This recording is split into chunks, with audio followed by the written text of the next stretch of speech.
This is an India Today exclusive, the first interview to an Indian channel and one of the first few to an international network.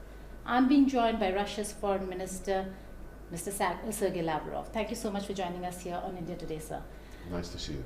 The big question that most are asking is the reason for this operation, the reason for President Putin to take the country to war at a time when we've seen negotiations and talks taking place. What was the reason? We know that America said that Russia is going to carry out operations. New Delhi certainly was not aware of it. Many countries said that it is not something that is going to happen, but it did happen. Well, the real reason is the complacency of the most countries in the world after the end of World War II, when our Western colleagues, led by the United States, declared themselves winners, and in violation of their promises to the Soviet and Russian leadership, started moving NATO eastward. They kept saying, don't worry, this is a defensive alliance, it's not a threat to your Russian security, but defensive alliance it was when there were NATO and the Warsaw Treaty. And there was the Berlin Wall, as you remember, both physical and geopolitical. And it was very clear what is the line of defense for this defensive alliance. When the opponent disappeared, both the Warsaw Treaty disappeared and the Soviet Union disappeared, they decided that they will move the line of defense eastward. And they did this 5 times without explaining against whom they're going to defend themselves. But in the process, building the advanced assault capacities and choosing the former Soviet republics, especially Ukraine, as the springboard against the Russian interests. And as early as 2003, for example, when they, in Ukraine, had another presidential election, the West was publicly and bluntly demanding from Ukrainians, you must choose, are you with Russia or with Europe? And then, of course, they started pulling Ukraine into European Union Association Agreement. The agreement provided for 0 tariffs for Ukrainian goods into Europe and European goods in Ukraine. And we did have free trade area agreement with Ukraine in the context of Commonwealth of Independent States. So we told our Ukrainian neighbors, guys, we have 0 tariffs with you, but we have protection with European Union because we negotiated WTO entry for 18 years. And we did manage to protect with considerable tariffs for some period of time some sectors of the Russian economy, agriculture, insurance, banking, and some others. So we told them, if you have 0 with Europe and 0 with us, we're not protected against European goods, which was the part of the deal when we entered WTO. So then when Ukrainian president in 2013 understood the problem, he asked the European Union to postpone the signature of the association agreement, and we suggested that the 3 of us, Russia, Ukraine, and EU, could sit together and discuss how to proceed. European Union, in a very arrogant way, said that this is none of your business. We don't put our nose in your trade with China, with other countries, so this is going to happen. And then the president of Ukraine decided to postpone this ceremony, and next morning the demonstrators were in Maidan, so to say, in Kyiv, and they started the protests in early December 2013, which culminated with some bloody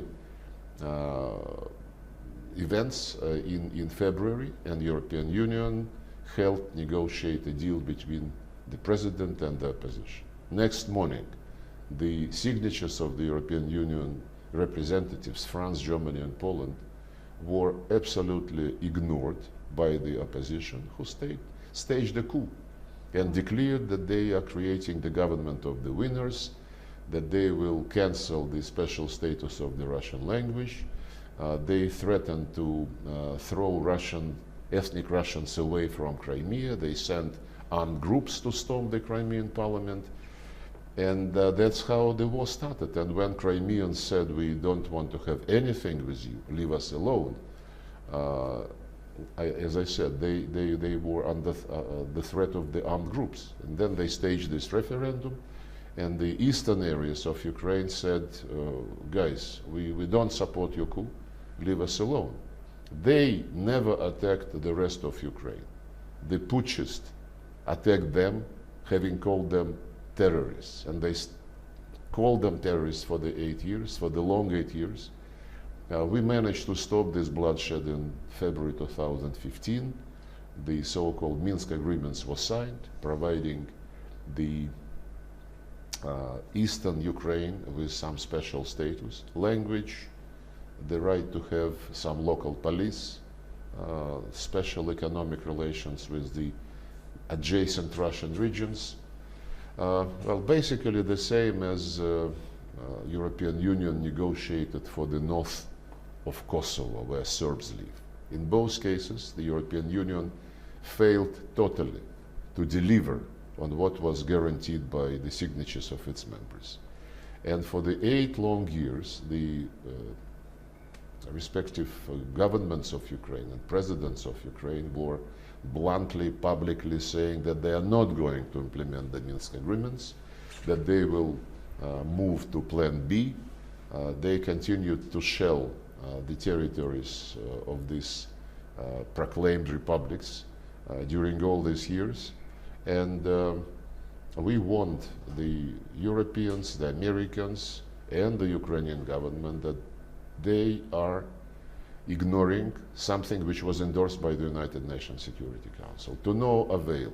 My last point, I understand that people don't want to go back into this history because they prefer to take events on their immediate merit, but the events, indeed, these particular events are rooted in the desire of the United States and what we call collective West to rule, to dominate the world, and to just show to everybody that there would be no multipolarity, it would be only unipolarity, and that they can declare Iraq, Syria, Libya, Yugoslavia, located 10,000 miles from the United States, threats to their security, and can do whatever they please there, leveling the cities like they did in Mosul in Iraq and Raqqa in Syria.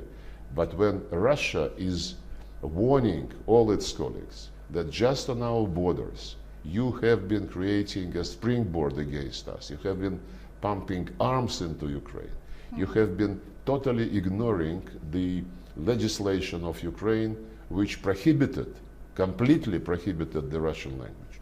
You have been ignoring legislation which have been encouraging neo-Nazist ideology and practices, and the neo-Nazist battalions which were very much active against the territories who proclaimed themselves independent and who were promised special status.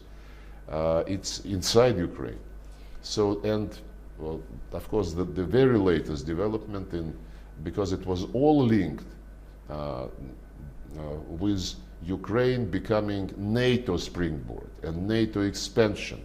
And they were saying that Ukraine will be in NATO. Nobody can stop Ukraine if it so wishes. And then President Zelensky said that he might think about coming back to possess nuclear weapons. And in November last year, my president suggested to the United States and to NATO to sit down, to cool off, and to discuss how we can agree on security guarantees without further expansion of NATO eastward. Right. They refused, and in the process, Ukrainian army radically intensified the shelling of those republics in violation of all ceasefire agreements, and we didn't have any other choice but to recognize them, to sign mutual assistance treaties with them, and in response to their request to send our troops as part of the special operation to protect their lives. You've provided basis, history, as well as the present context, sir. But you also said, President Putin himself said, that this is not targeting civilians or the citizens, people of Ukraine. It is to do with the administration. Now, we know that in international foreign policy parlance, it has been used quite often, not in my backyard. America says it all the time, many other countries say it. But should an entire population be punished for an administration wanting to carry out independent foreign policy? I don't think it's about any independence. Since 2013 and maybe even earlier, hundreds and hundreds of the US, UK, and other Western security and military experts have been openly sitting in the Ukrainian Ministry of Defense and the Ukrainian security apparatus, and they basically were running the place.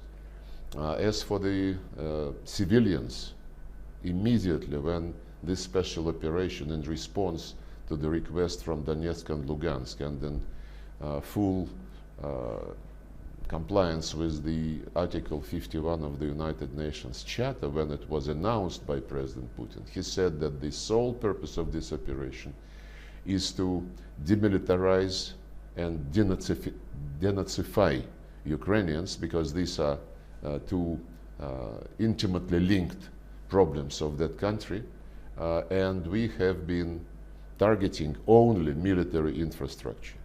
Unfortunately, the Ukrainian army and so-called nationalist battalions, which are using Nazi insignia, swastika, which was borrowed from Indian history but twisted the wrong way, and the insignias of Waffen-SS battalions. These people were using and continue to use civilians as a human shield. They were placing the heavy weapons in the middle of the towns and cities, next to schools, next to kindergartens, to hospitals. And the internet is full with the testimonies of the people who were living in those places and who were asking these people not to do this. Unfortunately, nobody in the West actually pays attention to the facts which we have been providing. Instead, they are staging some fake situations, like couple of weeks ago in the place called Bucha, where the Russian troops left on the 30th of March, I think, and for 3 days the city was back in the hands of Ukrainian administration. The mayor of Bucha was publicly saying that we are back, the city is back to the normal life, and only on the 4th day they started showing images of dozens of corpses lying in the street, which was only a few days before shown as being back to normalcy. So this and then a few days later in the city of Kramatorsk, which was fully in Ukrainian hands, they summoned people to the railway station and attacked them with the missile, .U missile, and it was proven beyond any doubt that the missile was fired by the Ukrainian army. That's why next morning it was out of the news in the West, because the obvious nature of this provocation was understood by everybody. Now the New York Times says that they have the proof that earlier that the cluster bombs were used by the Ukrainian army. So speaking of civilians and the rules of international humanitarian law, I can once again assure you that our army operates against the military infrastructure and not against civilians. Mr. Lavrov, sir, the fact that you said that Russian forces have only targeted military facilities. Now, even if there are military facilities or tanks that have been placed in civilian areas, Russian forces did not show restraint. in taking them down. And hence, there are civilians who've been killed. There has been bloodshed, whether it is the outskirts of Kiev, primarily Mariupol, Volnovakha, absolutely razed to the ground. Some responsibility will have to be taken by the Russian also on the bloodshed. It's always terrible when military activities bring damage to the civilians and to civilian sector, to civilian infrastructure. As I said, when people who have been killing ethnic Russians, citizens of Ukraine in the east for 8 years, without any TV representatives, be it Asian, be it African, be it Latin American, be it European, be it the United States, paying any attention to this. When the Russian journalists have been working on the Republican line of contact side 24/7, showing the atrocities committed by the Ukrainian neo-Nazis and Ukrainian armed forces. During those years, no single foreign journalist cared to come to the other part of this line of contact to see what was going on there. And the statistics available through Organization of the Security and Cooperation in Europe indicated that the damage afflicted to the civilians and to the civilian infrastructure on the side of the republics, proclaimed republics, was 5 times more and bigger than the same figure for the territory controlled by the Ukrainian government. This is not to say that we can, just ignore the victims and the damage to the civilian infrastructure, but once again, I want to emphasize a very important thing. This outcry started only when the Russians decided to protect Russians who are citizens of Ukraine and who were absolutely discriminated. There was no outcry when the city of Raqqa, for example, in Syria, was leveled with dozens and hundreds of corpses lying there unattended for weeks and weeks. The American military never had any scruples about achieving their military goals, be it in Syria, be it in Iraq, be it in Afghanistan, for that matter. And this is a tragedy when people die. But we cannot tolerate the situation when our Western colleagues say that we can do anything we want, and we can encourage the government in Kyiv to be as Russophobic as it takes. We will not tell them to stop prohibiting the Russian language. In education and media, we would not tell them to ban all Russian-speaking channels, including Ukrainian channels. We would not tell them not to persecute the opposition who favors some dialogue with Russia. And we would not tell them to stop violating their commitments to give special status to these territories where a Russian-speaking population dominates. And you make a very important point, sir, because India today has traveled to Donetsk, and we have been putting out those reports. And they're important because it is important to understand the plight of Russian descent and Russian-speaking people in Ukraine. And there is no taking away from that. And we will talk about Donbass, but coming back to the allegations against Russia on genocide, on war crimes, and on the fact that chemical weapons have been used by Russian forces. What do you have to say to the visuals? You're saying that there were no bodies. There were bodies in the basements that have been found much later, that would have been found anyway much later. Will there be no investigation that will be carried out? Why just say that it did not happen? We are investigating the atrocities of the neo-Nazis battalions of Ukraine and of Ukrainian armed forces. There is a special commission created in Russian chamber. We have it Anyway, there is a public organization which is very experienced. They have been discovering the fakes staged by so-called white helmets in Syria, in many other cases, and we will not cease our efforts to establish the truth. We are used to the fact that the United States, United Kingdom, and other Western countries have a very interesting habit.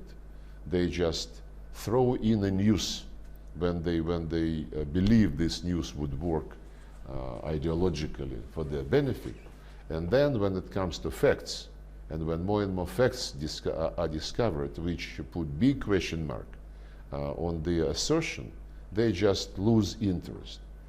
2007, London, poisoning of Mr. Litvinenko, huge outcry. The trial begins, and after a few weeks, the trial is made public, which in UK means secret. Until now, we cannot get the facts about what actually happened to Mr. Litvinenko. 2014, Malaysian Airlines, Boeing, shot down over Ukraine. We presented huge amount of facts. We requested that we be part of the investigation. No way. Ukrainians who did not close the skies during the conflict were invited to this special investigation group. Russia was not. Malaysia, as the owner of the plane, was invited only 5 months later, after the Australians, the Dutch, and Malaysians agreed among themselves that anything coming out of this group must be subject to consensus. Meaning, Ukraine, which did not close the skies, had a veto power on this investigation. So we could not get the truth on this one as well. 2019, Salisbury poisoning. The people disappeared. The only proof which was made public is highly likely, as Theresa May said. The Brits insisted on expulsion of Russian diplomats by most of the European countries. And when I asked my friends, did they provide the proof beyond the public statements about highly likely it was Russia? They said no, but they promised to. I checked 1 year later whether this was done. It was not done. And so on and so forth. 2020, our opposition blogger, Mr. Navalny, was poisoned. We asked the Germans, and we immediately, responded to the German request to let him go to the Berlin hospital. 24 hours later, after the request, he was flown to Berlin. We don't have any confirmation who was flying with him, where did they get the bottle, which is the key element in this investigation. And when we asked the Germans to show us the formula which they discovered in his body, they said this is military secret. It is us who until now insist on the truth about Litvinenko, about the Skripals, about the Malaysian Boeing, and about Navalny. The stories which they stage in Ukraine these days are from the same nature. Going back to the investigations, you're saying that the Azov battalion, and absolutely shameful, yes, they should be investigated. They are not, they are neo-Nazis, and they should not have been incorporated and integrated into any military regime in any country. But will you introspect and look at your own people as well? Is there any, instead of denying and rejecting claims, will there be an investigation against your own people? If they have done wrong, will they be held accountable? We have our law which prohibits the military to do anything which is not allowed under international humanitarian law. Any violations are absolutely registered and investigated. And I will on Azov, it's interesting you mentioned it, because Azov was listed in the United States, I think, in 2014 or 2015, as a group which cannot be supported, which cannot legitimately operate, and it was prohibited by Congress to provide any assistance to this battalion. Everybody forgot about this, or rather they certainly remember what this group is about, and they decided to put their money on this group. In Japan, as you know, they passed a special decree by the government that Azov is no longer a neo-Nazis group, and the Japanese government apologizes for listing Azov some time ago as such. And of course, when President Zelensky, in his camouflage, was asked about Azov by another journalist who felt, that something was wrong with these neo-Nazi trends, and Zelensky said quietly, well, Azov, they are what they are. We have many groups like this. They are part of our army. And excuse me, the media started asking questions about Azov only when the military operation was launched. For the long 8 years, nobody lifted a finger, nobody bothered, about what was being groomed in Ukraine as probably continuation, or rather resurrection of what was boiling in Europe in 1930s. President Zelensky said that Russia plans to use tactical nuclear weapons. He says many things. Depends on what he drinks or what he smokes. He says many things. Do you think it was a strategic miscalculation by President Zelensky to take on Russia when there was no certain assurance from NATO and the European Union that they would actually back Ukraine? President Zelensky came to power with the promise of peace, and he said that he will reach peace on the basis of the Minsk agreements. A few months later, he said he cannot implement the Minsk agreements because the Minsk agreements are not unimplementable. Because Russian forces, he said, were there in DPR. No. He never said that, this was because of the military situation on the ground. He said that it's unthinkable for Ukraine to give special status to any part of its territory.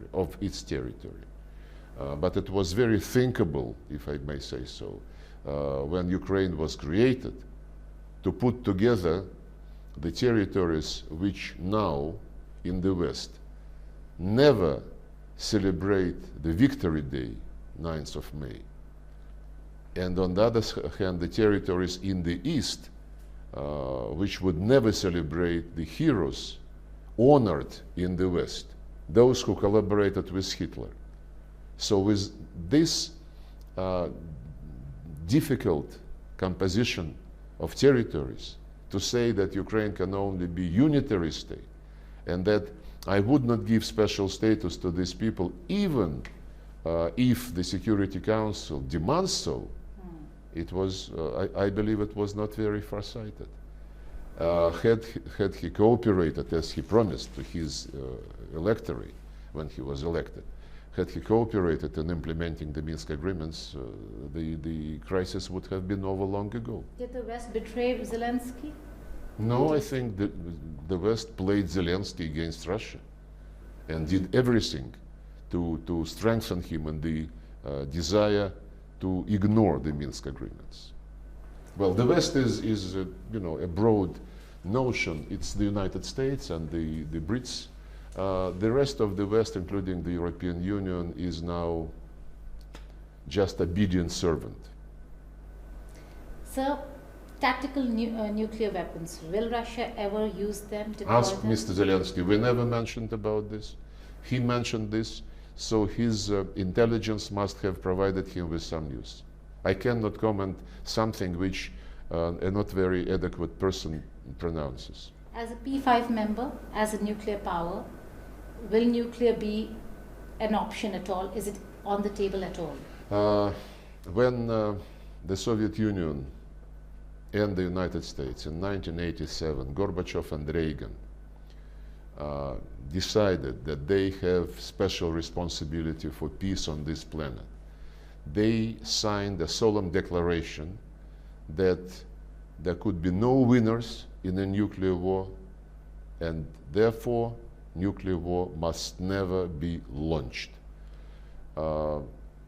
After the Trump administration came to office, we have been telling them, because the tensions were aggravated, and we said, why don't we try to send a positive political message to the entire universe and to reiterate what Gorbachev and Reagan pronounced.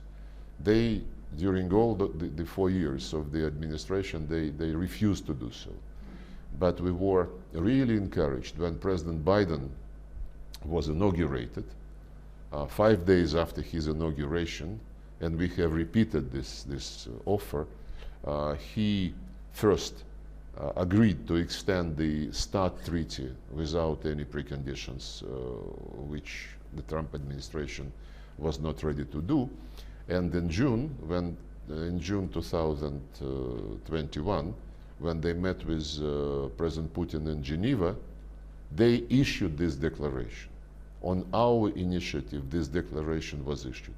After the Americans and the Russians said that there must be no nuclear war, don't even think about it, we started to promote the same commitment in the context of the P5. Not the United States, not UK, not France, Russia.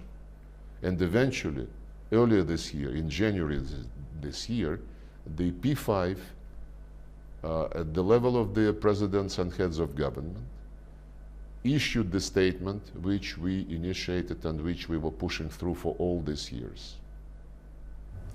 So nuclear is off the table, only last resort. This statement, both the Russian-American statement and the P5 summit statement, were issued on the strong insistence of the Russian Federation. Coming back to the Donbas region, DPR, LPR, and now it has become non-negotiable for Russia, the independence of these republics. Yes. When you talk to Yes. Ukraine. What happens if the negotiations succeed between Ukraine and Russia, and should there be a settlement? Will Russia then withdraw from other areas, Sumy, Kharkiv, Zaporizhia, Kherson, Mykolaiv? I thought you were a Odessa? journalist and you can be a spy. No, I'm not discussing the military operation for obvious reasons. It is never the case. On the territorial situation, yes, we recognize them in the administrative boundaries of the former Ukrainian Soviet Socialist republics. And the Minsk agreements were signed when these two territories were split roughly half and half. And now these republics, the militias of these republics are fighting to get their territory back. Because when they held referendum in 2014, it was held on the entire territories of the former regions. But then the coup leaders started the war, which they called anti-terrorist operation, and they took considerable chunk of both regions. So yes, we recognize them in their declared territories as a result of referendum. Which in fact includes Mariupol and Volnovakha Yes. as part of Donetsk. Yes. My question is whether if there is a settlement between the two sides and they recognize, which President Zelensky has said he will not. He says that they are going to fight for Donbas to the very end. So where are the red lines then? I cannot intelligently discuss what President Zelensky says, because he always changes his mind, diametrically. He was initiator of the negotiations, which we accepted. At some point, we were disappointed because they were changing their mind every time and coming late, leaving early. But then in Istanbul, about 1 month ago, I think in March, it was, couple of weeks ago in Istanbul, they brought a paper saying we are not going to be a member of any military alliance, we will be neutral, we will ask, in return, we will ask for guarantees, security guarantees, preferably P5, maybe some others. And these guarantees, it was written and initialed by the head of the delegation. These security guarantees which we are asking for, they will not cover Crimea and the territories in the east of Ukraine. It was not our language, it was their language. Now President Zelensky says, no way. Well, they started, backtracking even earlier, but this is a paper with the signature of the head of their delegation. So before we can intelligently discuss what he says one day or another, we need to have clarity about credibility of this person and about his team. Was there any understanding in Istanbul on the withdrawal of Russian troops from Kyiv as well? Was there an understanding as to why we changed configuration of our presence, and this was announced immediately after Istanbul, that since we believed that they brought something which could serve as a basis, we made a goodwill gesture and we changed configuration in the Kyiv and Chernihiv area. And this was not appreciated at all. Instead, this butcher thing was immediately staged and played like Skripals were played in Salisbury, like Malaysian Boeing, like Navalny, played, but immediately put aside when the hard facts were presented, which they cannot challenge. I traveled to Zaporizhia. There are mayors that have been appointed now by Russia in Berdyansk and Melitopol, and they're saying that they will hold referendum, that they're not going to go back to that's the Is that the plan? Utmost democracy, right? Referendum. So we are looking People saying what they want. But so then, which means that you're securing your land boundary in Sumy and Kharkiv, but also the waters. If you look at Zaporizhia, Mykolaiv. Look, when people have been suffering, in all these places for long 8 years, where neo-Nazis were, prohibiting them to speak their own language, prohibiting them to commemorate the heroes of World War II, of the Great Patriotic War, prohibiting, to have parades and to have any events to commemorate the fallen, the parents, the grandparents of these people. And now when they have thrown away those neo-Nazis and say that now we will decide who will be running the place, this is our mayor, this is our legislature, I believe this is the manifestation of democracy after so many years of oppression. It seems like Ukraine has lost more land than they would have gained by negotiating on Donbass. It's the decision of those who have been running Ukraine, of those who have been sabotaging the Minsk agreements in spite of the Security Council, UN Security Council decision. We are not up for the regime change in Ukraine. We have said this repeatedly.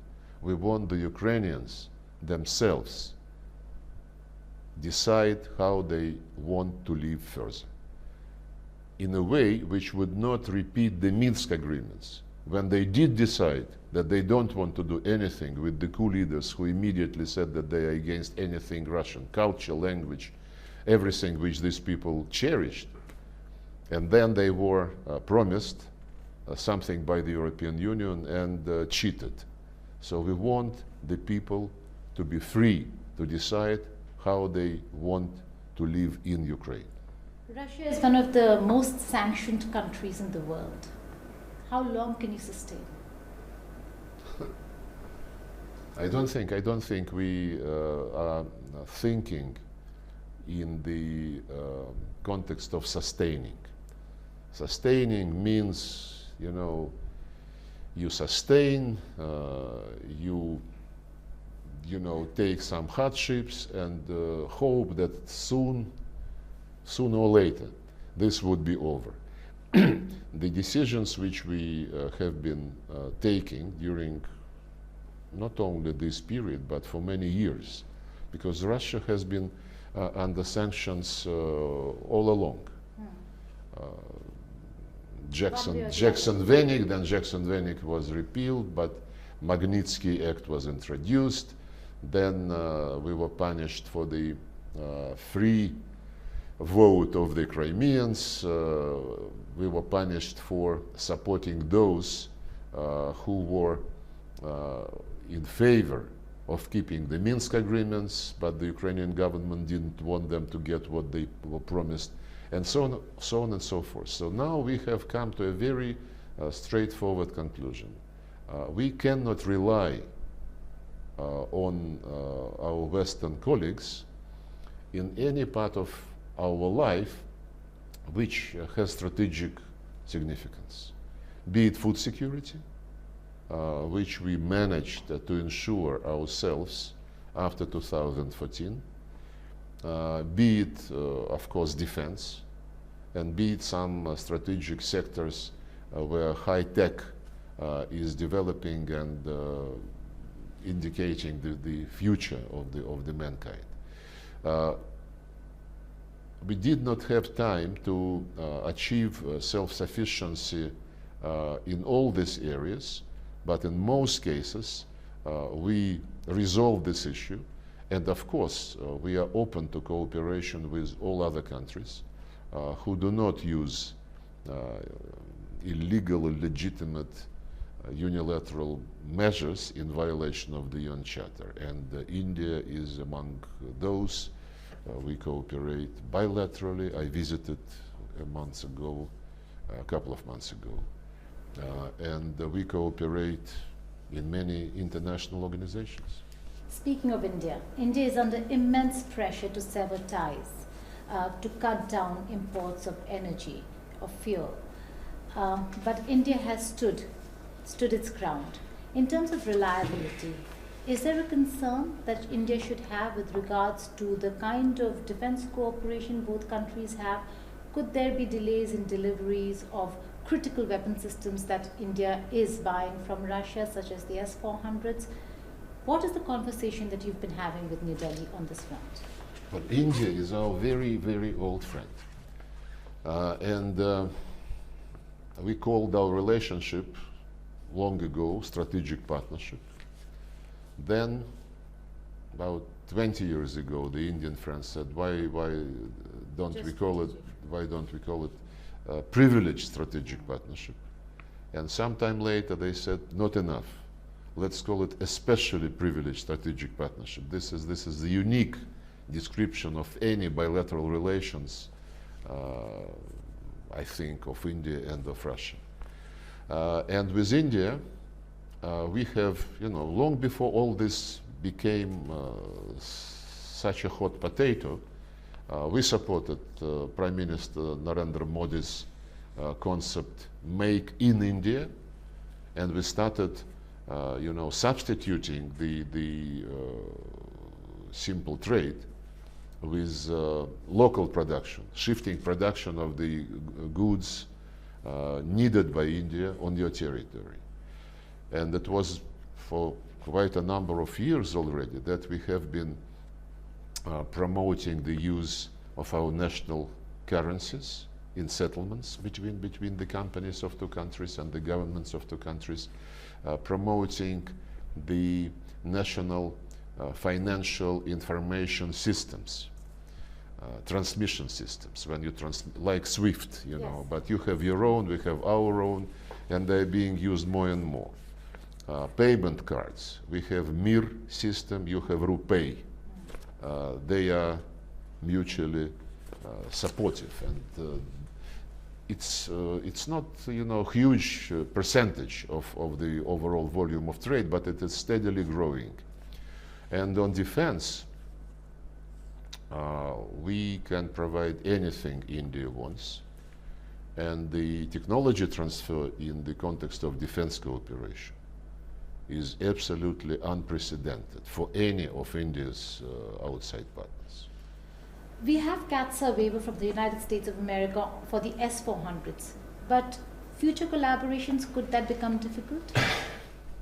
You know, when the Americans say that they are in favor of democracy all over the world, they mean only very specific thing, that it is up to them to decide who is democracy and who deserves to have some good attitude on behalf of Washington. When they convene this summit of democracies, you only need to look through the list of invitees to understand that it's not about real democracies, it's about something else.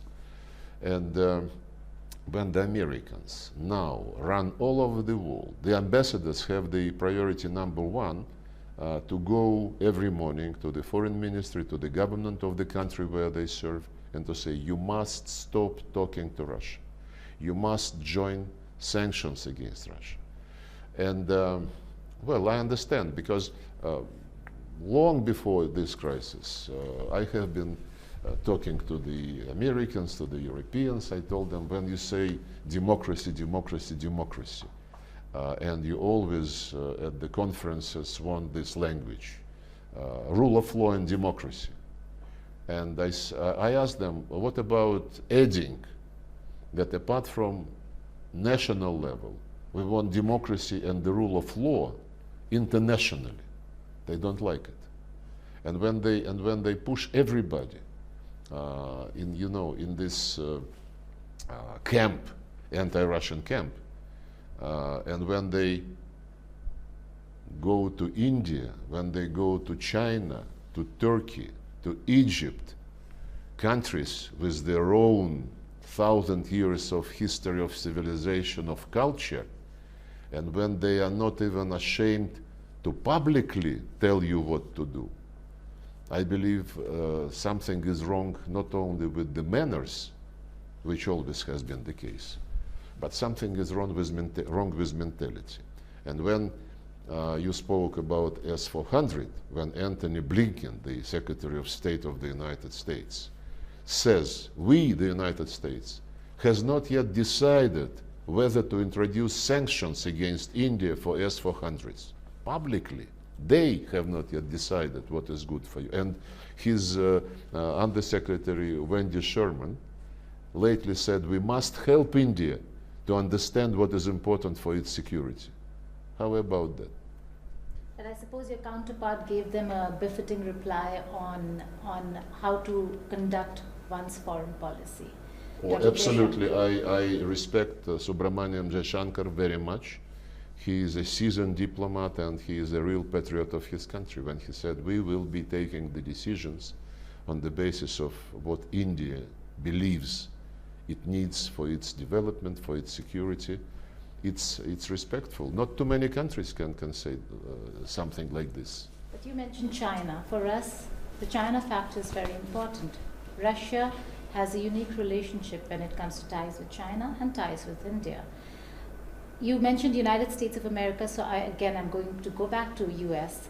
Recently, in one of the visits, the Deputy National Security Advisor said, should India continue ties with Russia, there will be consequences. And if China, he said, if China again, if there is such an incident at the LAC, then US will not come to India's rescue. There are two, the statement is flawed because there are 2 points. One, he said, should there be another incident, not recognizing that the Chinese are still on Indian soil. Secondly, he said that they will not come to India's rescue. They had not come in the first place. But where does Russia stand? Well, we stand in favor of resolving any conflicts on the basis of arrangements negotiated directly between the parties.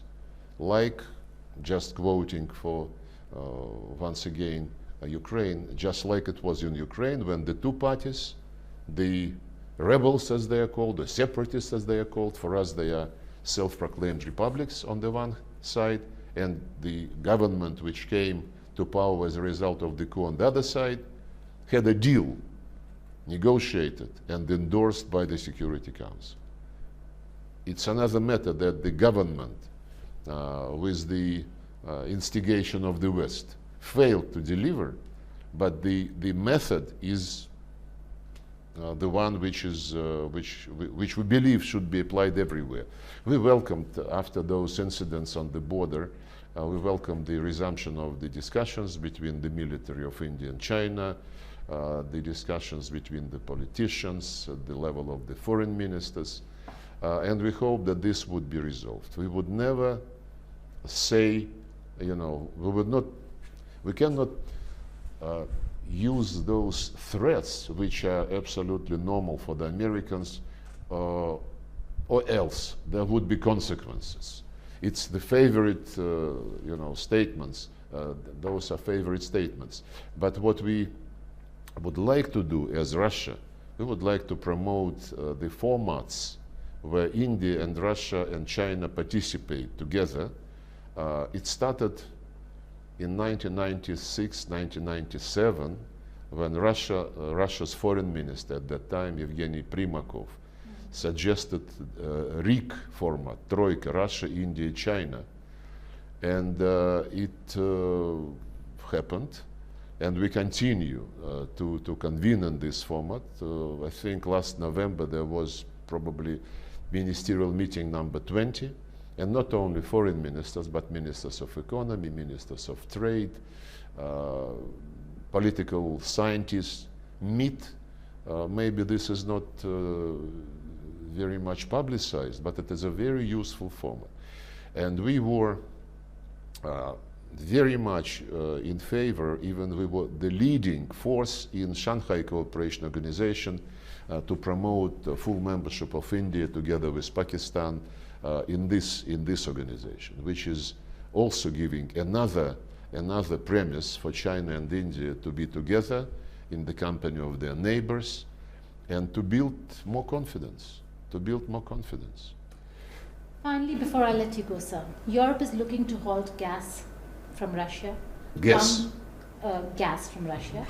Come summer, their policies might get harsher.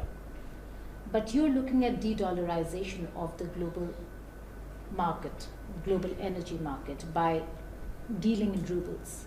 How do you propose to do that? Should they start halting? There would be no change for the Europeans and other countries who buy our gas. The reason for this decision was very simple and obvious.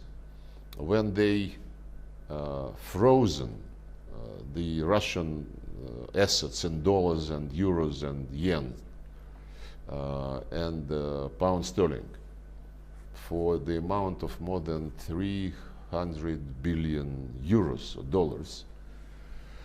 Those were mostly the money kept in Western banks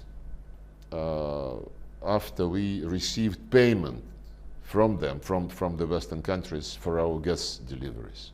In other words, they paid us and they stole the money from us because those were the currencies which are linked to the Western banking system. So what we told them to do, they would not be paying directly to Gazprom accounts abroad. They would be paying to a bank. It's called Gazprom Bank. It's an independent entity.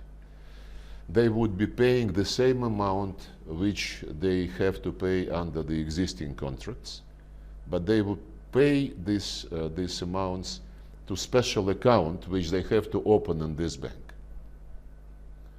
And there would be a parallel account in rubles. So they pay euros, and then inside this bank, these euros are transferred to the ruble account, and then from this account, Gazprom itself receives rubles. So there would be... So you're not running losses at all on the money that Russia has to receive from Europe? You're not running losses, or there's no money that has been stopped, that rubles is coming in? That's exactly, because as of now, they would not be able to keep the money in their banks, the money which they not even owe us, which they paid to us already. I believe this is something which does not contradict contracts, They would still be paying in euros or dollars or whatever was the currency of the contract. But we will have insurance that this robbery would not happen again.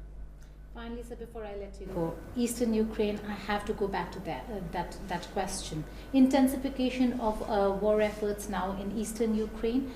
Is the trigger the flagship Moskva warship that sunk? What really happened there? Is that one of the triggers now why we see more intensification against Ukraine? No, this operation in the east of Ukraine is aimed, as was announced from the very beginning, to fully liberate the Donetsk and Lugansk republics. And this operation will continue. It is beginning, I mean, another stage of this operation is beginning, and I'm sure this will be a very important moment of this entire special operation. And what happened to the warship? If you it's for the Ministry of Defense. They explained what happened, and I cannot add anything to this. On that note, many thanks for joining us here on India Today. Indeed a pleasure, sir. Thank you very much.